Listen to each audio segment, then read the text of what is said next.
আজ আমরা দেখব একটি সিসকো রাউটারে কিভাবে ডিএইচসিপি কনফিগার করা যায়। তাই এই জিনিসটা আমরা প্যাকেট ট্রেসার সফটওয়্যারের মাধ্যমে আমরা কনফিগার করার চেষ্টা করব। এর জন্য প্রথমে আমরা একটা রাউটার নিব। এখানে আপনারা দেখেন 1841 এই রাউটারটা আমরা নিচ্ছি। একটা সুইচ নিব। এখানে দেখেন 2950 24 পোর্টের এই সুইচটা আমরা নিচ্ছি, যেগুলা ক্লায়েন্ট হিসাবে ইউজ হবে। আচ্ছা, এদেরকে এবার আমরা কানেকশন দিব। তো কানেকশনের জন্য আমরা এখানে স্ট্রেইট কানেকশন যেটা সেটাকে ইউজ করব। এখানে দেখেন আপনারা এই যে কপার স্ট্রেইট থ্রু যে কানেকশন, এটাকে কানেক্ট করব। তো ফার্স্ট ক্লায়েন্টকে আমি কানেক্ট করছি সুইচের সাথে। সুইচের 1 নম্বর পোর্টে আমি কানেক্ট করলাম। একইভাবে প্রত্যেকটি ক্লায়েন্টকে আমি এভাবে কানেক্ট করব। 3 নম্বর ক্লায়েন্টকে আমি সুইচের 3 নম্বর পোর্টে কানেক্ট করলাম। একইভাবে আমার যে লাস্টের ক্লায়েন্টকে আমি সুইচের 4 নম্বর পোর্টে কানেক্ট করলাম। এখন দেখেন এই লিঙ্কগুলো কিন্তু এখনো আপ হয় নাই, এই এক একটা করে হচ্ছে। যে 1 নম্বর ক্লায়েন্টের যে কানেকশনটা সেটা আপ হলো। একইভাবে আমরা দেখব যে এই 4টা লাইনই অটোমেটিকভাবে আপ হয়ে যাবে। এখন আমরা কি করব, এই রাউটারের সাথে সুইচের একটা কানেকশন দেবো। এই ক্ষেত্রেও আমরা স্ট্রেইট থ্রু কানেকশন ইউজ করব। এখন দেখেন রাউটারে এখানে দুইটা ইন্টারফেস আছে, একটা 0/0 আর একটা 0/1। তো আমরা 0/0 ইন্টারফেসটাকে নিয়ে কাজ করি। তো এইটার সাথে আমি কানেক্ট করলাম সুইচকে। সুইচের 5 নম্বর পোর্টে আমি কানেকশন দিলাম। আপনারা এখানে খেয়াল করুন যে এই যে ক্লায়েন্টদের সাথে সুইচের যে লিঙ্কগুলো সেগুলো কিন্তু আপ হয়ে গেছে, কিন্তু সুইচের সাথে রাউটারের যে কানেকশন সেটা কিন্তু আপ হয়নি। এর জন্য আমাদেরকে রাউটারকে কনফিগার করতে হবে। এর জন্য আমরা কিছু কোড আমরা লিখব। তো ফার্স্টে নো, দেন এনেবল। এখন আমাদের কনফিগার টার্মিনাল।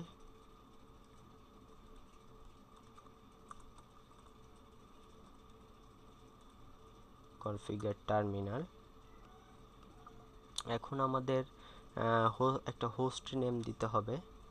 এই জন্য আমরা লিখব হোস্ট নেম ডিএইচসিপি রাউটার,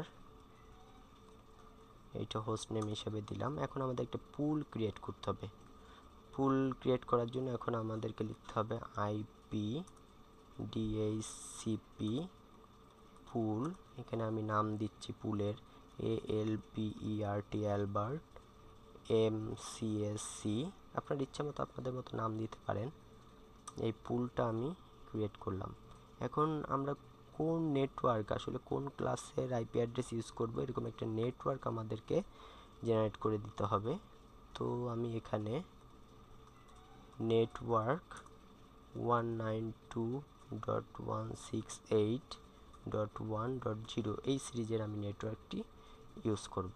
তাই এইটি আমরা এই সিরিজের আইপিটা ইউজ করছি।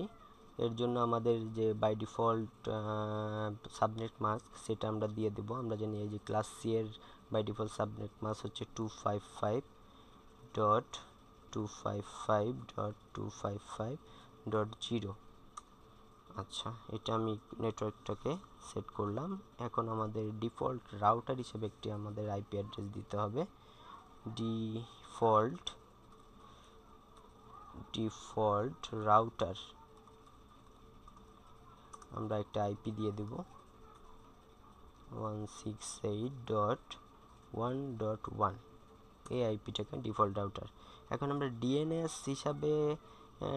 সার্ভার হিসেবে একটি আইপিকে অ্যাসাইন করতে হবে। তো এর মধ্যে আমরা জানি যে ক্লাস সি এর এই নেটওয়ার্কের আন্ডারে আমরা 1 থেকে 254টা পিসি কিংবা ক্লায়েন্ট আমরা ইউজ করতে পারি, অর্থাৎ আইপি আমরা ইউজেবল। এর মধ্যে লাস্টেরটা 254 নম্বর আইপিটা আমি ডিএনএস সার্ভারের জন্য আমি অ্যাসাইন করে দিলাম।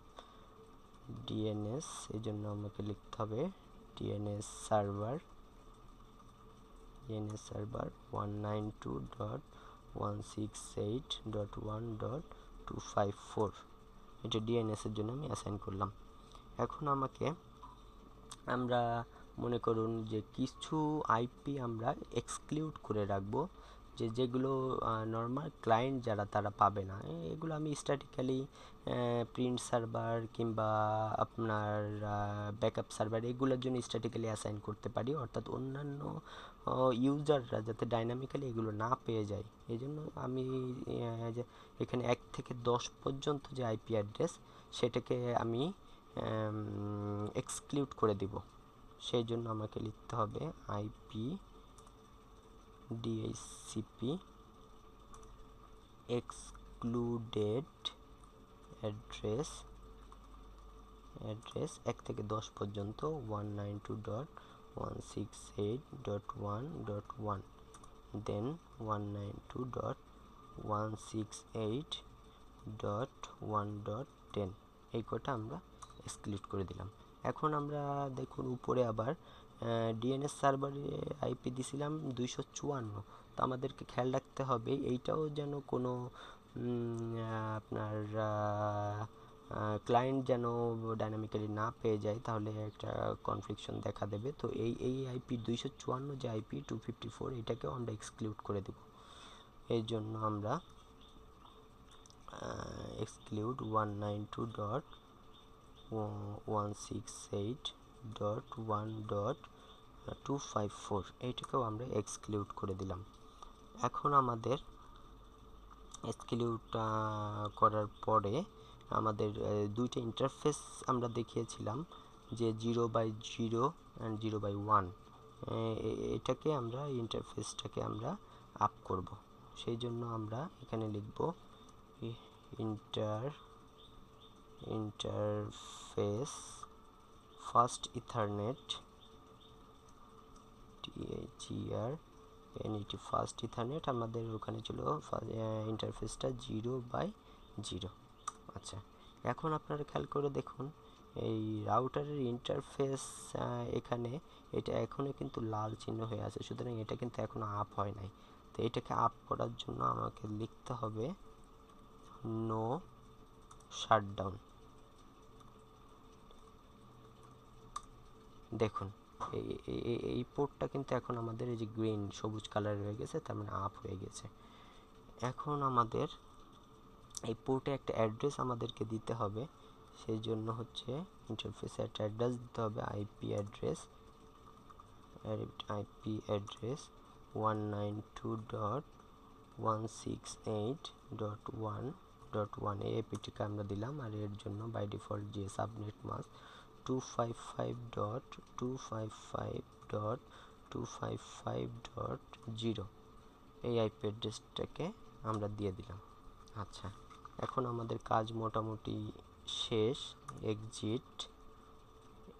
এখন আমরা যে কনফিগারেশনটুকু করলাম এটা আমরা দেখতে চাই এটা কিভাবে রান করছে। এই জন্য হচ্ছে আমরা যে কোডটা লিখব শো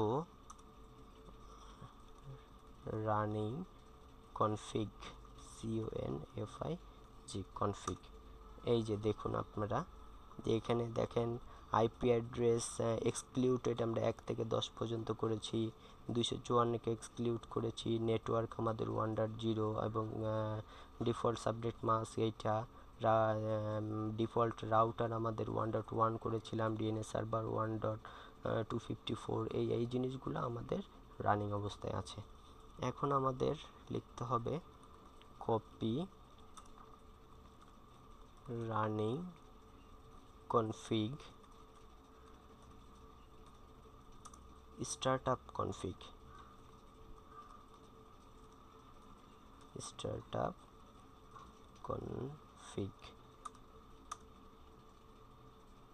সরি, এখানে আমাদের একটু ভুল হয়েছে, কপি রানিং কনফিগ এই বানানটা আমাদের ভুল হয়েছে, এটা config.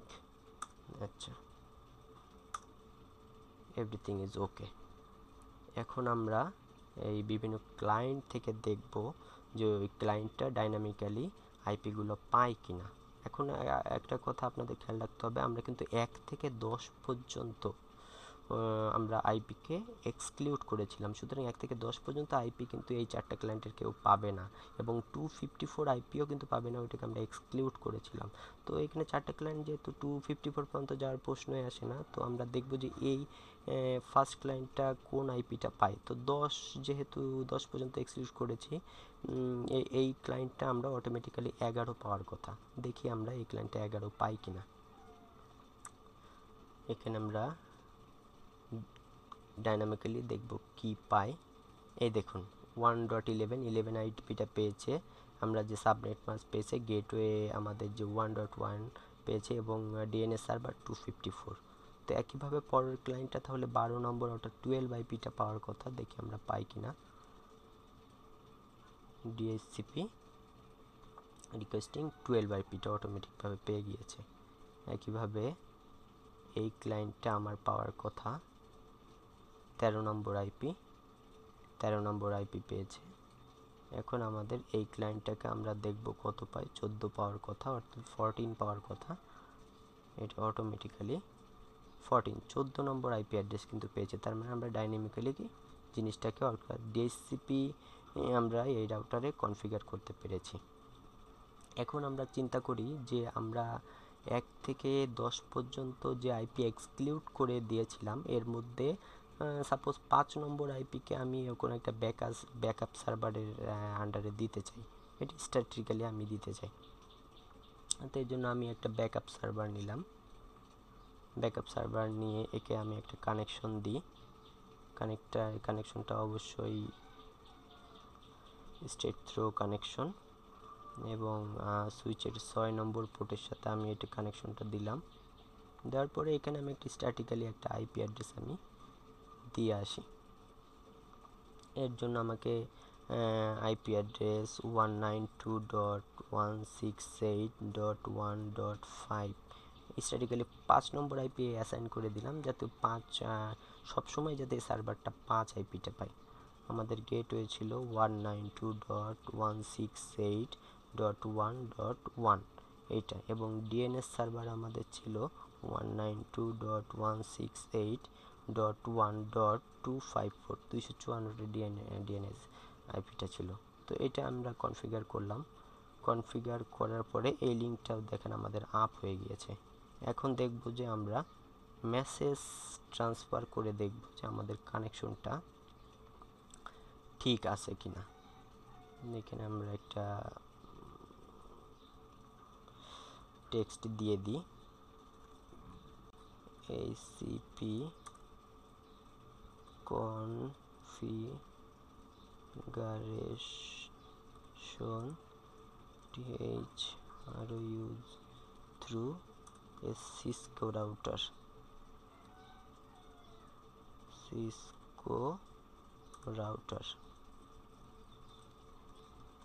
through a Cisco router। আচ্ছা, এই আমি জাস্ট একটা টেক্সট দিয়ে দিলাম। এখন আমি মেসেজ ট্রান্সফার করব যে আসলে একটা ক্লায়েন্ট আর একটা ক্লায়েন্টকে কিংবা সার্ভারে রিকোয়েস্ট পাঠাইতে পারতেছে কিনা, এবং অ্যাকনোলেজমেন্টটা পাচ্ছে কিনা, এটা আমরা দেখব। এই জন্য আমরা এতগুলো আমার দরকার নাই, আমি এখানে জাস্ট আইসিএমপি এটাকে ইউজ করি। এখন দেখি ক্লায়েন্টটা এই ক্লায়েন্টকে মেসেজ পাঠাবে, আমরা দিয়ে দেখি কি হয়। মেসেজটা ট্রান্সফার করলো, এই এখন মেসেজটা এসেছে এই ক্লায়েন্টের কাছে। আবার একটা অ্যাকনোলেজমেন্ট পাঠালো ক্লায়েন্ট 3 ক্লায়েন্ট 1 এর কাছে একটা অ্যাকনোলেজমেন্ট পাঠালো। আচ্ছা, এখন আমরা দেখব ক্লায়েন্ট 2 সার্ভারে একটা মেসেজ ব্যাকআপ করবে কিংবা সার্ভারে একটা কানেকশন দেবে, এর জন্য সার্ভারে একটা রিকোয়েস্ট পাঠাবে কিংবা ব্যাকআপ সার্ভারে কোনো মেসেজ সেন্ড করবে। সেই জন্য কি হয় আমরা দেখি।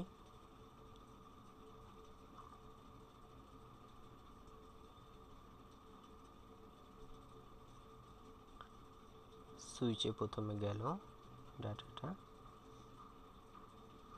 এখান থেকে সার্ভারে গেল, আবার সার্ভার থেকে একটা অ্যাকনোলেজমেন্ট ক্লায়েন্ট 2 এর কাছে আসলো।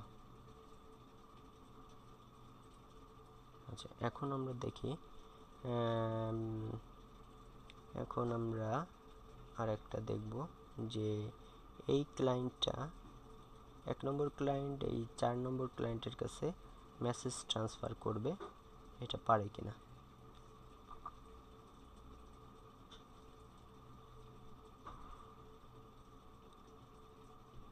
সুইচে গেল,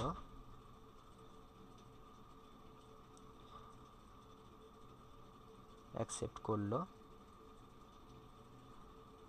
এবং একটি অ্যাকনোলেজমেন্ট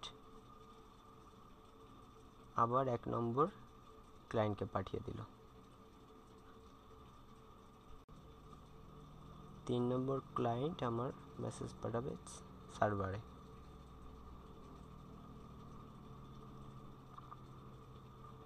মেসেজ সেন্ড করলো, সার্ভারে গেল,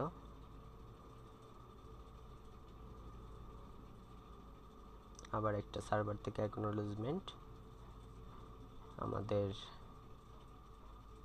3 নম্বর আপনার ক্লায়েন্টের কাছে একটা অ্যাকনোলেজমেন্ট আসলো। তো এইভাবে আমরা আজকে এই জিনিসটা দেখলাম যে একটি সিসকো রাউটারে কিভাবে ডিএসসিপি কনফিগার করা যায়। ধন্যবাদ সবাইকে।